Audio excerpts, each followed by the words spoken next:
You might have a fear of loneliness, you might have a fear of abandonment, but you have to ask yourself, is it really worth compromising my peace just to keep these people around me who aren't serving me? Hello, and welcome to Learn to Love You, a channel and a community where I want to help you to learn to love yourself because learning how to do so has changed my life.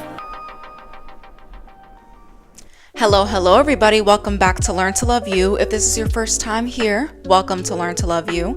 And if you're returning, welcome back. It's great to have you here. In today's episode, I want to discuss why it's important to prioritize your peace and different ways that you can do so. Because your peace is very important when it comes to having a stable life. And without peace, our lives will ultimately be very chaotic and end up falling apart. Also, I want to talk about how prioritizing your peace can ultimately lead to you having a better relationship with yourself. And that's the whole reason why we're here, isn't it? But before we get started, make sure to check out the Learn to Love You podcast and check out the blog on Medium. Both will be linked in the description of this video. Also, my mom watches my videos and she says that I talk too fast, so I'm going to try to slow it down for this one. But without further ado, let's get into it. In the society that we live in, shrouded by the influences of capitalism and hustle culture, many of us live our lives on constant go mode. We wake up early, have our cup of coffee, and then rush to either work or school, and then come home at the end of the day and not really have time to do the things that we truly enjoy doing. With all of the demands that society and life place on us, it leaves so many people not able to be present in the current moment. We're always focused on the next outcome or the next thing that we have to do, and we can never enjoy the moment as it comes. And this leads to everyone being in a rush and worrying about the future, and this ultimately leads to people not feeling like they're satisfied in their lives because they feel like they're not doing enough. You might ask someone the question, what things do you need in life? And they might tell you all the basic things like, oh, you need food, you need water, you need shelter, clothing, money, relationships, more money. And yes, while we need all these things in order to live a stable life, we ignore a very essential thing that we need as humans in order to live a happy, healthy, and fulfilling life. And you want to take a wild stab at what that might be? That's right. The answer is peace. Peace? Why is peace so important anyway? Peace is only for hippies and single people without children who don't have a care in the world. Ugh, a life of peace. That sounds absolutely bananas. How would peace make my life any better? Why is peace an essential need? Sure, maybe you can survive without peace, but you gotta ask yourself, do I really want to just survive through the one life that I have? Or do I want to instead thrive through it? I want you to be fully honest with yourself and ask yourself this question.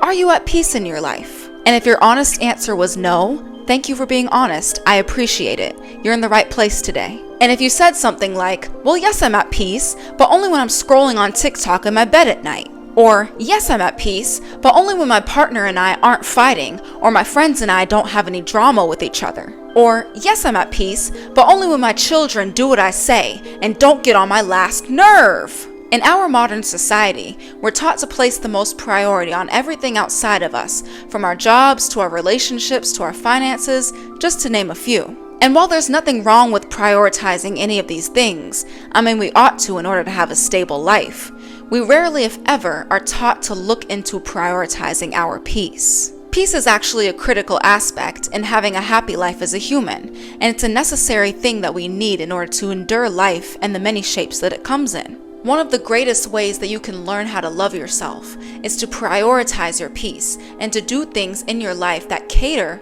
to cultivating that peace. Okay, well then, say I wanted to choose peace for myself, whatever that means.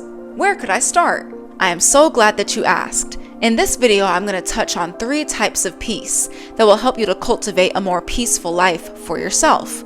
Inner peace, peace in relationships, and peace in everyday life. So first, let's discuss inner peace. So many people are operating in survival mode for the majority of their lives, but these people are often very unhappy because humans aren't meant to just only survive through life, but we're meant to enjoy life and operate at a high vibrational state. Well, what's a high vibrational state? I've never heard of this before. Everything in the universe is vibrating down to an atomic level, including our state of being and our emotions. If we look at the emotional spiral by Abraham Hicks, All of our emotions and all of our state of beings vibrate at a certain frequency on this chart. So let me zoom this chart in for you. The lower that you go on this chart, the more that you start to see more negative emotions that we experience, like sadness, anger, fear, disgust. But the higher that you go on this chart, you start to see more positive emotions, like love, joy, bliss, excitement. Basically, the lower that you go, the worse your state of being is, and the higher that you go, the better your state of being is. But when we're living in a state of peace, peace literally being one of the words on the top half of the spiral, most of our emotions start to match the words found on the top half, which makes them high vibrational. You have to ask yourself, are most of the emotions that I'm feeling on a regular basis listed on the top half of the spiral or the bottom half of the spiral? And that will tell you what state your vibration is at. Well, what do I do if I have a lot of these low vibrational emotions that come up often, making it hard for me to feel peaceful? I feel like it's very important to go into observer mode and see what types of situations, what types of people, what type of circumstances cause these lower vibrational emotions to come up in your life. Part of cultivating inner peace is being honest with yourself about the things that trigger you and looking for ways that you can remove these triggers from your life. I want to emphasize that there are certain triggers in your life that you can remove and certain triggers that unfortunately they're harder to remove or you can't remove them altogether. Some examples of ones that you can remove are these. If you're consuming certain content online that makes you feel triggered or pulls you into a lower vibration, you can stop consuming that content and instead start consuming things that give you a positive boost of energy and inspire you instead. If you get triggered or sucked into a lower vibration by listening to certain songs or listening to a certain type of music, you can always stop listening to that type of music and instead discover types of music that make you feel uplifted. If you get triggered by talking to your ex, you can choose to cut the cord and cut contact with them, but it's ultimately up to you. I know that this might be a hard decision, but you have to ask yourself, is it really worth compromising my peace just to have this person around me? However, I also want to emphasize that there are certain triggers in life that we just can't escape, and in these cases, it's important to find ways that we can cope with them, so in turn they can trigger us less. Let me provide some examples. Say your workload is a trigger for you. Most of us need money in order to survive, and therefore we can't quit working. But if your workload is too much for you, maybe you can find ways to incorporate more things that you enjoy into your life, or stop working as much as you do, if you're able to. Maybe cut back on the hours that you're working. Or maybe your children are getting on your last nerve, as my mother used to say. You can't just stop being a parent, but maybe you can find ways to not let your children ruin your entire mood. I don't know, maybe you can set an earlier bedtime. Look, don't take my word for this. I am not a parent. I do not know how to raise children or cope with them in any way, shape, or form. But maybe find a way that you can not let your children ruin your entire day and still keep your peace in the meantime. All I'm saying is to find ways to make certain stressors in your life that are unavoidable feel more bearable for you, so you don't always have to dip into a low vibration when you're interacting with these things. Our inner peace is something that we have to find, prioritize, and cultivate within, because stuff is going to happen in life. Inconveniences are going to happen, mishaps are going to happen, feces are going to hit the fan. Look, I'm trying to keep this child friendly. But if our inner world is at peace, although things on the outside might shake up from time to time, nothing will truly have the power to destroy that peace inside. Personally, I can't tell you how you should find inner peace, because everyone has their own definition of it, and everyone finds it in different ways. But I believe that it's something that you can choose to cultivate into your life, and you can choose to produce more of it through the actions that you take. Personally, I'm a very spiritual person, and I feel like my spirituality has played a big role in cultivating my own inner peace. I feel like learning to trust in God and in Source, and realizing that the universe always has my highest good in mind and everything is working out as it should, and just learning the art of surrender in general, has genuinely truly helped me to cultivate a deep sense of inner peace. Now I understand that spirituality might not be for everyone. It might not be the thing that brings you inner peace. Everyone is different, and everyone must find it in their own way. But I believe that you must find what works best for you and stick with that, because it's going to be very different for everyone. And now I'm going to jump into talking about peace in relationships. And this can be a very touchy subject, so brace yourself. One of the primary aspects of our lives are the relationships that we have with other people. However, I've grown to realize in my 23 years of life that not all the relationships in our lives are peaceful relationships. If anything, being with the wrong people can make us feel like we're going insane, or dip us into those lower vibrations, or take away our sense of peace altogether. In the words of Jean Paul Sartre, hell is other people, and these words might just resonate with you. If there are relationships in your life that are not making you feel at peace, they're making you feel uneasy, they're making you feel anxious, they're bringing more harm to your life than good, then these are clear signs that these people in your life or this person in your life is not meant to be in your life. Or maybe you would operate better with these people or with this person from a distance, and sometimes that's the case. And this can apply to any type of relationship, from friends to family to business partners to romantic partners, any type. But so many people are at unrest in their lives because they're constantly associating with the wrong people. I want you to understand something. This goes especially for the people pleasers. You do not owe anyone anything. You don't owe people your time or attention either, especially if they are not worthy of your time or attention. Especially if they are robbing the peace from your life, why give them the time or attention? Now, I understand that it can be difficult to distance yourself from certain people in your life, especially if they're family or you have to work with this person every day. But just do the best that you can to associate with these people or with this person a little bit less if you're able to. But I want you to understand that these toxic friends that are constantly causing you drama, you don't have to be friends with them. Your toxic partner that always says that they're going to change their ways and be better next time, yet they never prove themselves. You don't have to be with them. You could break up with them. The choice is ultimately up to you, and if you want to respect yourself. That one family member that makes you feel like you're going absolutely insane.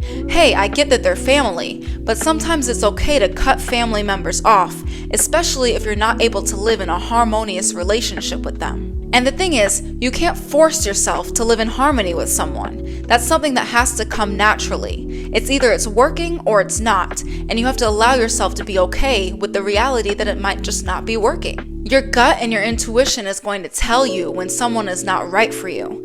And so much of the time we try to ignore these inner voices because we feel like we have to keep people around, or we can't let people go, or we feel like we have to give everyone a chance. The reality is, we're meant to let go of certain people in life, especially if they're no longer serving our lives in a positive way.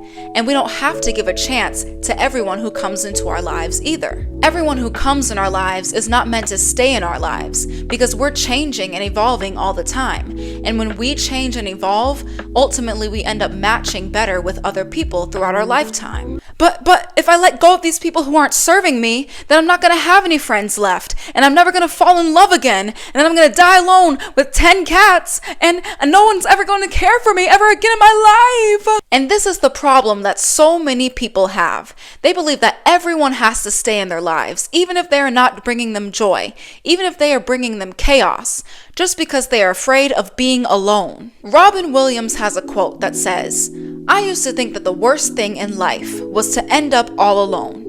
It's not. The worst thing in life is to end up with people who make you feel all alone." As cliche as it sounds, there are 8 billion people on this planet. Your country is filled with people who speak the same language as you. That means that connections are nowhere near scarce. There's a whole world of connections waiting to be made out there, and you don't have to settle for these people just because they're here. The problem comes when we settle for toxic people and keep them around just because they're convenient. But just like fast food, just because it's convenient doesn't mean that it's good for you. And I know, you might have a fear of loneliness, you might have a fear of abandonment, but you have to ask yourself, is it really worth compromising my peace just to keep these people around me who aren't serving me? Sometimes we have to let go of certain relationships in order for new ones to come in order for better ones to come in order for more aligned ones to come in. And the reality is, you're not always going to be aligned with everyone that you meet for the rest of your life, because you're always changing and you're always evolving. And you just have to believe that there truly are better matches out there for you. Even if you can't see them right now, even if you have to be lonely for a little bit of time, realize that that's okay, and it says nothing about you. There's nothing wrong with you if you have to be a little bit lonely. The universe is just working in the background to provide a better life for you, to provide better people for you. The thing is, you just have to be open to receiving it when they come. But you have to be willing to let go of people who aren't serving you and who aren't catering towards your peace of mind, because you're not going to have any peace of mind if you don't, and your life is worth having some peace in it.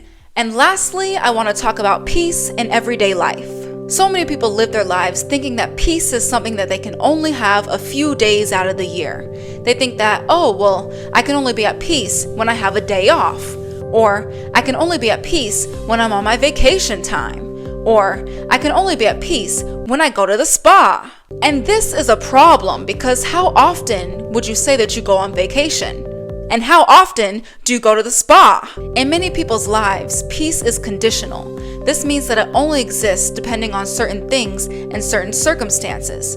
And this is far from what it means to be at peace. But what if I were to tell you that you could actually have peace as part of your daily life, and not just only on your vacation time or on your spa days? Well, in a life like this, how do you even expect that to be a possibility, Lore? Like, come on! Just as I mentioned earlier in the video, peace is something that you have to choose to cultivate in order for it to manifest in your everyday life. Peace is not only a state of being, but it's also a choice. You have to make the conscious choice to choose peace, even when times are rough or stressful. And by doing this, you can take certain actions that help you cultivate peace into your life. And to have peace more consistently, I encourage doing things that are healthy in order to help you enter a state of peace more often. An emphasis on the healthy part, because if we spend all our time trying to find peace by scrolling on TikTok or indulging in junk food, we're just going to return to those habits every time that we want a hit of peace. Every time that we feel like we need peace and we're feeling stressed out, we're just going to go back to those things, and they just become unhealthy habits and can even turn into unhealthy addictions. And we don't want that here. So a few healthy ways that you can bring more peace into your life can be through exercise. Exercise is shown to have a lot of benefits, especially when it comes to mood regulation and overall health for your mind and body. And the more that you exercise, the more you get those feel-good chemicals and those endorphins, and that ultimately leads to you feeling more relaxed. So the next time that you need to de-stress a little bit, I suggest going for a short little run and see how you feel afterwards. Also, science shows that meditation can have a significant benefit when it comes to having more inner peace and overall clarity in your life. It can help you regulate anxiety, it can lower your blood pressure, and it's also shown that it can slow the process of aging, so I see no reason why not to do this. I'm personally trying to set a goal of meditating for at least 10 minutes every morning. It doesn't even have to be a long time. And honestly, after I do it, I feel more ready for my day and in a better mood to conquer it. So I recommend trying it out. You have nothing to lose by doing so. Another thing that I recently started doing in order to help me cultivate more peace in my life is I started painting little plant pots. I ordered a bunch of blank flower pots from Amazon, and I've been painting different designs on them. It feels very therapeutic and just puts me into a flow state, which ultimately helps me feel a lot more at peace. All I'm saying is to try different things. Different things work for everybody. If something is making you feel recharged, healthy, energetic, and just in a better mood, just start incorporating that thing into your daily routine more often. Because having things in your routine that make you feel more peaceful and feel more energetic can ultimately lead to you having a more peaceful life if you do these things more consistently. Also, if certain things in your life are taking away from your daily peace, I suggest cutting these things out if you're able to. It might be hard to just go cold turkey and cut something out altogether all at once, but if anything, I recommend doing these things less and less until you're able to let these things go. And once you're in a more consistent state of peace by incorporating things in your life that help you to feel peaceful on the daily, you'll no longer be stressed and worried about your next spa day or your next vacation and when it's going to come. You'll realize that peace is something that can actually be found every single day. To wrap things up, if we do not prioritize our peace, we are doing a disservice to ourselves. In order to have a good relationship with ourselves, and in order to cope with life in general, we have to learn how to prioritize our peace and our sanity. There's a common myth or a common saying among Gen Z that peace is quote-unquote boring. I don't know about you, but as a member of Gen Z myself, y'all tweaking for real with this one. I feel like the people who think this believe that peace looks like just running away from home, living in the mountains as a monk without any worldly pleasures, secluded from all life altogether. But you can actually have a peaceful life that's exciting. It just has peace in it. And creating a life of yourself where you feel peaceful and in turn you can thrive is a tremendous way that you can love yourself. It's just up to you to cultivate it. And I know that outside circumstances like work, people, responsibilities, relationships might be taking a toll on your life, but you owe it to yourself to live a life of peace. Because this short life that you have is not meant for you to just survive through. It's meant for you to thrive in it. It's meant for you to live it to the fullest. And to have a full and happy life requires having peace. But self-love is a quest. It's a never-ending journey that we must go on in order to have happier and healthier lives. So allow me to take this journey with you and allow me to be your guide along the way. And we will learn to love ourselves together, day by day, little by little, and piece by piece. Piece by piece, do you get that? But thank you guys so much for watching this video. If you enjoyed it today, please share with a friend who might need to cultivate more peace in their lives. Make sure to hit the like button and the subscribe button down below. Also, I'm going to reiterate, go check out the Learn to Love You podcast and the blog on Medium. Both will be linked in the description of this video. But I want you to keep your peace. I want you to hold on to it. I want you to find it. I want you to cultivate it because you deserve to thrive through this life. And thriving requires peace. But just remember that I believe in you, but I just want you to believe in yourself. I'll see you in the next video.